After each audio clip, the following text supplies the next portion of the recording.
Hello, I'm Jenya Delima. Welcome to Writing and Editing, the author focused podcast that takes a whole person approach to everything related to both writing and editing. Science fiction introduces us to concepts, characters, and places that may seem vastly different from our own and maybe even unrelatable to some extent. But authors can still add some very human elements, such as a focus on family, feelings of fear, and acts of heroism. And here to talk about how this can be accomplished is author Brad Anderson. Well, first, thank you so much for being here. Thank you for having me. It's great to be here. Happy to be here. Yes, I'm happy you are too. Your most recent book touches on a few timeless themes. So, could Mhm. you start off by giving us a summary of what the story is about? Sure thing. Yeah. So my most recent book is called Ashme's Song. It is a science fiction novel. Focuses on themes of like what does it mean to be heroism. Basically, what it's about, the main character, her name is Ashmi. She's living in a society that's undergoing a tumultuous time. It's on the verge of civil war. And she's torn. She's this young woman. She wants to be a part of fighting for her people, but she has a special needs brother that she's the primary caretaker for. And she's kind of torn between the young part of her. She wants to join the fight, but she also feels this family obligation. What's the best thing to do? Should she get her family out and become refugees, or should she stay, add her strength to the struggle? And yeah, that's kind of where the story goes. I want you to Before we get wrestle with into, that. yeah, more of the question, I'd also like you to tell us a little bit more about Ashmi's character because she does have some things that make her different from your everyday person. Yeah, so of course it is science fiction. So yeah, she actually has some skills and abilities that would make her a valuable member of any resistance. So the world that I created there, way back in the distant past, there were AI that achieved singularity and sentience. That was a very tumultuous and scary time in the history of the world, and for reasons that nobody understands, because who could understand those types of intelligences? Mhm. One day, all of those AI, they just left. But before they left, they modified the DNA of some individuals. In the story, we call them indigo children. And these individuals have been modified so that they are able to interact with technology at a distance. So, sort of through willpower, through sort of their thoughts, they're able to connect with technology and they're able to manipulate it. So they become, amazing, hackers and computer systems engineers. She's one of these people. So she's currently sort of making her life just on the fringes of society as a hacker. But yeah, as I say, as her society kind of crumbles into civil war, and she does have something to add. So yeah, those are her abilities.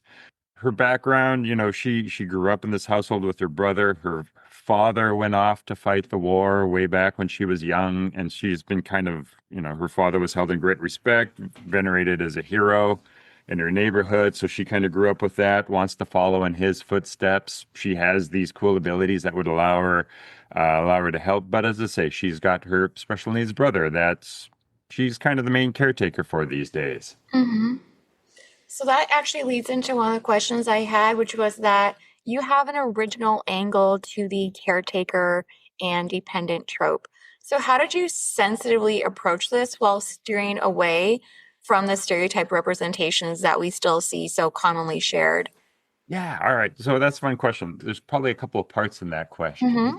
So one is like, what's the caretaker trope? So in a lot of media these days, when you want to saddle a main character with like a family dependent, usually it's like a kid, right? So it's like a parent and a child, or some kind of adult and a child and stuff like that. And to me, I feel like I've seen that so much that I'm kind of done with it. I don't find that interested anymore, but I still wanted to create this family dynamic. I wanted her to be pulled between her family and versus going off and fighting. So I still needed a dependent that this character had to look after, but I didn't want to have like a child because I say that's been overdone. The idea is that they're actually twins, they're fraternal twins. And yeah, her brother has this neurological, it's a genetic disability that results in cognitive challenges and some physical challenges as well, and so on, right? So that was the caretaker aspect. That was the dependent. And so part of that was I wanted to try to find something original that wasn't just, a parent looking after their child. Also, in my work, I feel, accessibility is important, representation is important. And I mean, yeah, I felt that there is an opportunity to bring that to the novel. How did I do that with sensitivity? Probably spent about a year of research, probably about a year. It took me a long time to write this Mhm. story. I've been working on this story for about 8 years. And let's say it took me, yeah, it's about a good solid year of research, learning about it and how to present it well. I also, I try to give the character agency. Like he's not Yes. just like a basket of burden that somebody has to carry along. Like he Right. has agency, he has wants, he actually drives a lot of the plot himself as well. So yeah, trying to actually make sure that he was a character within the story that did drive the plot. As I say, he's like oftentimes with the dependent situation, like that I called it like a basket of burden, right? Just somebody you have to like carry along, right? And I Right. We wanted also to, see a lot of those preachy messages where they're used to bring out some moral lesson or here's what we've learned from this dynamic or this person. Yeah, yeah. and if they aren't really given agency, they're more of this vehicle for getting that across. Right, exactly, right. And that was part of the challenge is like I want to give them agency, but I also wanted to be true to the disabilities that they had as Hmm. well, right? I think sometimes in stories, like disabilities might be romanticized or they might be able to be more competent than they might actually be in real life in order to make the message. And so, yeah, it was like, how do I be true to this person's issues while still giving them agency, walking that balance there, right? Yeah, or Because I'm trying even to give making it somebody, their entire identity. We see that sometimes too. Not so much now, but I know even just from books I read as a child or a teen, that really became like their defining feature. yeah, I know, right? I know exactly what you mean, right? Like this person is the, insert demographic Right. person. That's all they are, right? And it's like, no. And so part of the character building for him was like, yeah, giving him hopes, giving him dreams, giving him, giving him things that he wants to accomplish. And then as this conflict ensues within society, like he has feelings and wants and hopes with that as well that might be the same or might be different from his sisters. Like, there's overlap. There's some things that are the Right. same, but certainly, certainly differences. So yeah, just giving him the agency to be able to kind of be his own person. Yeah. And I think the sibling dynamic helps with that too, because when we have a parent child, there's not that same sense of obligation or even unconditional love sometimes Yeah. that we might associate with a parent, where a sibling's more likely to say, you know what, you're annoying me. Or they're Yep. going to have their little spats, especially with twins, where it feels like there's more of that equal footing. It's not like, well, I'm the firstborn and you are 5 years younger and whatever. So you take away a lot of that. Yeah. So another thing I think I, try to explore with this as well is, there is a caretaker dynamic. So for Ashmi, she's not the parent, she's the sister, but she's the primary caretaker now. Just this, that's how the circumstances kind of went, right? And it's like as a parent, you're like, okay, this is my child and I need to look after my child. Whereas with a sibling, you're like, I'm supposed to lead my own life, right? Like this isn't my child. This is, I'm supposed to lead my own Right. life. Right. So there's a little bit of that.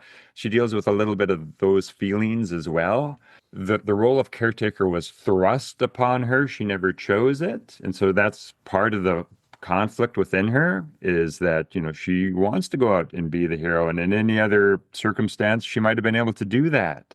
But she had this role thrust upon her and she feels that obligation and yeah, just sort of wrestling with that. Yeah. Yeah.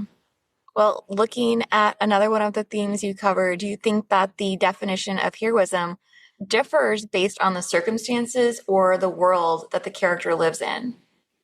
Yeah. So as I say, I've been working on this story for a long time. And so the initial idea for this story came way back when I think it's like 2015, 2016 or so. The first Syrian refugee crisis from way back when. Yes, yeah, it's about 10 years ago now.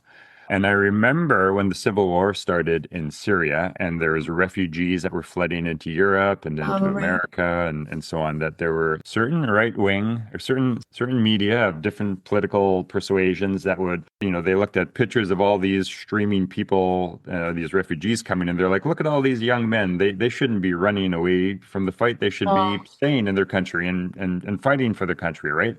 It was part of the argument, like, why are all these refugees here? Those guys should be back fighting for their homeland, not running away. And I remember, seeing that in the news and thinking, kind of seems like part of the problem in Syria or at any country in this situation is that there's an awful lot of people that are willing to start kill people for their country, and maybe we need less of that. And it just got me think like we have this idea of the hero as somebody who rises up and fights for their people. Like that's kind of the stereotype of what a hero is, but is somebody who grabs her family and gets out and like travels halfway across the world to get their family to safety. Like, is that not heroic also? Like are they not also heroes? Like, what's the heroic thing to do, to stay and fight, or to like get your family and get out of there? And Hmm. to say that got me thinking about that, and that was really the seed that this story was born out of. Yeah, that's interesting. I think there are definitely cultural perceptions that play a part in that and how we individually define hero as a society, but also Yeah. just based off your gender or your socioeconomic status or all these other socio-demographic factors that don't usually get mentioned, but we do see them indirectly come up when we're telling a story. Yeah. Here's what's Yeah. expected of you because you do this or you're this person, and then here's what's expected of you because you're the opposite. Absolutely. I also kind of wanted to play with that a little bit in the story as well. Like the main character who wants to stand up and fight is a female. And in our society, like they're supposed to be the caretakers. They don't pick up arms and fight. And here she is. She's like, I don't want to be the caretaker. I want to Right. fight. And there's Yeah. other So then are characters. you a rebel or are you a hero or are you both? Yeah, totally. Yeah, exactly. Yeah, so I kind of wanted to play with those dynamics. Other characters in the story, like her cousin Ganser, she has a cousin. So the just expanding the family dynamic. There's like her and her brother, but her and her brother are not completely alone. She's living with her cousin, who's about the same age as her, roughly, and their great aunt, her cousin's like great grandmother kind of thing. And she's also dependent. And so the cousin's kind of looking after the grandmother. She's, Ashmi's looking after her brother. And again, Ganser's this like big muscle bound guy with anger issues, but he's like, we need to get out of here. And so again, I kind of wanted to play just, I guess, opposite to tropes, just try to create these oppositions to get people thinking about it. Hmm. So here you have, in our society, women are supposed to be caretakers. In our society, that's whatever you want to Like the call it, the default patriarchal setting. view. Yeah. And so I, flipped it like she's feeling the tension, but she wants to fight. The guy that's supposed to be the rugged fighter, he's like, I want to get my grandma and get out of here.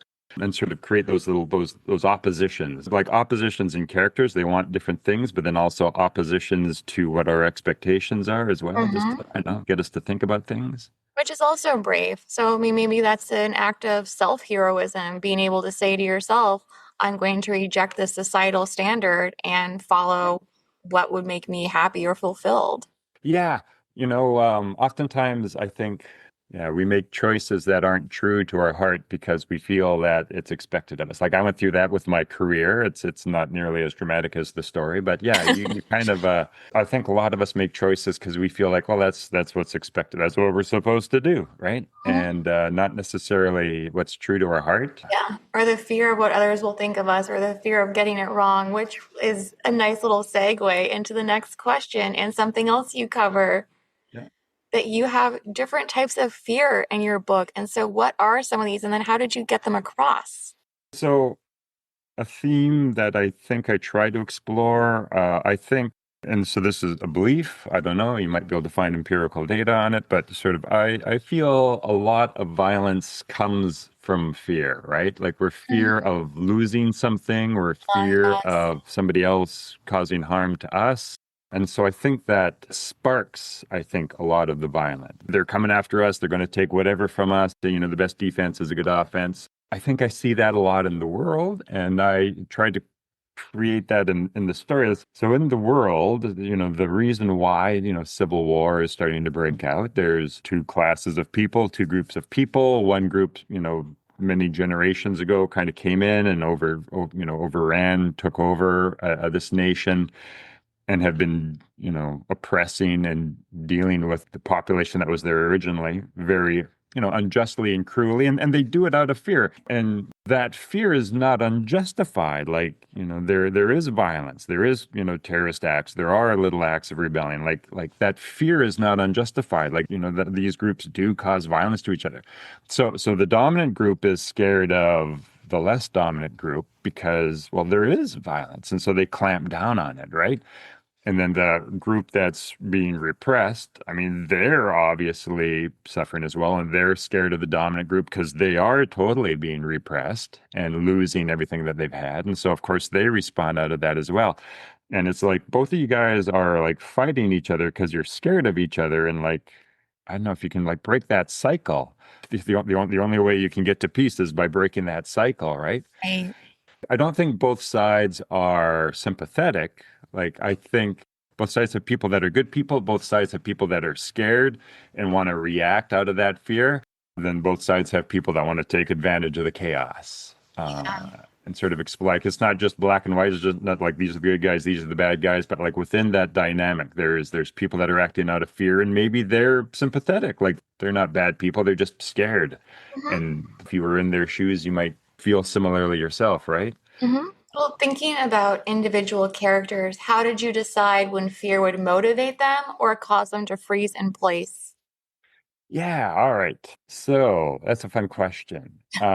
So interestingly, with Ashmi, the main character Ashmi, she's this young woman, 20 years old, and like she's not a trained fighter. And again, you have all these myths in our media about just people being awesome warriors and stuff like that. And she's sort of grown up on the fringes of society and poverty. Like she's not like a warrior and stuff like that. And so when she's in these situations, like when things do turn violent and go bad. Like she's not trained for it. She doesn't respond in like the stereotypically heroic way, right?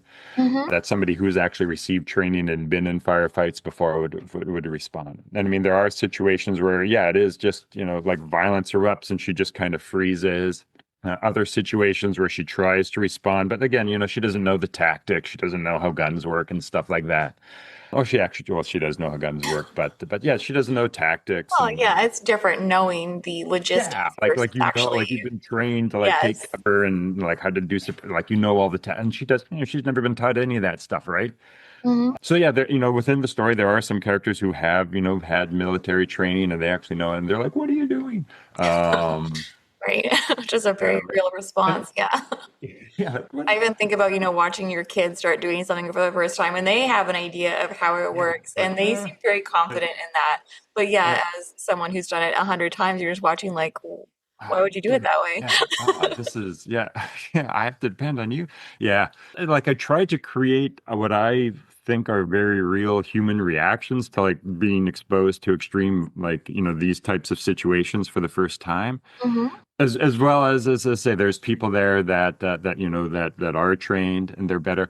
And then also like I think with all the main characters, expanding the characters more, I've talked to you about Ashmi and her family, and they're kind of represent the class that's being oppressed. Right. The other main character of the story, his name is Mason, and he's a member of the group that is doing the oppressing, right? And I look a lot at his family and his family dynamics and what's kind of going on there. And within his family, like his wife, when she was a child, her school was bombed by a stray missile during a past civil war. So she's scared horrendously by the unrest that's happening and by this underclass that's rising up, right? And you can see why. Like she's had that experience and they have children of their own, and she's Uh, scared that her children are going to have that same experience. And so she's like, we gotta clamp down on these people, right? And like she's like the scared mom who kind of has this old wound that's never been healed from her childhood, right? yes. So looking at it from that dominant class's perspective and like looking at that, sort of expanding the family relationship there where you can kind of start to see some of those dynamics. And so that issue, like that mom's issue was completely driven by fear as well. Or that one character, Mason, like he's her husband, he's the father of their children, and he, was okay. Like, how do I make my family okay as well? So yeah, I like that you mentioned core wounds because and that doesn't even matter which genre we're looking at. That is usually something that propels our fear or creates those fear responses, not just in characters, but even in real life, which is why I think we find it so identifiable when we see something similar happening, even if it's not a situation we will ever be in or a world that even somewhat resembles our own. I know, yeah. Yeah, I'm with you. And I think the best sci-fi and the best fantasy have that core human element that's real, that you can, it's Yes. like, oh yeah, I get it, you Mm-hmm. know. Well, your world building was also written to fit a theme, I remember you saying. So can you explain how you did this? So that's one of the fun things with science fiction is that you can just create whatever world you need to tell the story you want to tell, Right. right? Whereas if you're just fiction, you're like kind of stuck with the world as it is. Unless you do Um, magical realism, but yeah. yeah. So yeah, elements got added to the story through, the creation process, right? But that original impetus was sort of exploring what is heroism? Is a hero Mm. somebody who fights for the country or takes their family and runs? Okay, so I need to create a world where there's a situation where people face the choice. Should I rise up and fight or should I take my family and run? So that's what creates the world that you have to build, right? That theme that you want to explore. So, all right, you need to create this dynamic where there's a civil war breaking out or some kind of war breaking out. All right, that means I need to have two sides, and that those two sides need to have a history, right? As I'm developing out the story, all right, I need to figure out like why, who the character is and like what led them to be who they are and what led them to want the things that they want. So that starts to build up the character history. That character history necessitates elements, again, some more things you have to build into the world. So yeah, I can get down into the weeds and talk about this for hours, obviously. But the long story short is like, yeah, you think about, well, like what are the themes that you want to explore, and you sort of Uh, create the world that's into it, well, that you need to explore that. I could even make Plus, maybe a world that supports those themes because I could see making a world that does the opposite a little bit. If you have this soft, cushy place that's just filled with meadows, filled with flowers, yeah, but yeah, it's like right, everybody like yeah, it's like a little a utopia, post right? It scarcity might not society. support that Yeah, as well as you'd like it to, right? yeah, right. And so one of the things with sci-fi is like you have to create the world, you have to create the technologies, what can they do, what can't they do, and stuff like that. And so yeah, you need to kind of build the science fiction elements. Like, why are they still fighting? Like, why don't we have like Right. replicators in Star It Trek where you can't can be just make just all the food? because. Yeah, right. So yeah, all those you have to start making all those types of decisions about what explains why this is happening, and then yeah, create the history. I don't know. I always enjoy that aspect a little bit. That's kind of a fun creative process for me. Well, thank you so much. And before we go, do you have any upcoming projects or maybe other exciting news you can share? So right now, buy Ashme's song if you're interested. I have another book as well that I published previously called Dua Terra, which is also kind of looks at human nature in extreme situations. So either of those books, you can buy them on my website, bradanderson2000.com, or wherever you buy books. Get hard copies or on online copies. I am writing new books right now, but I'm a slow writer. So I am writing new books right now, but they're probably a long ways away from seeing the light of day. All right. Well, thank you again. Thank you very much. Really enjoyed chatting with you, and I did too, thanks for having me. of course. And thank you for listening. And be sure to check out the show notes for additional information, including all of Brad's links. And then please join me next week when author Nick Berg will be here to explain what autofiction is and what it isn't. Thanks again.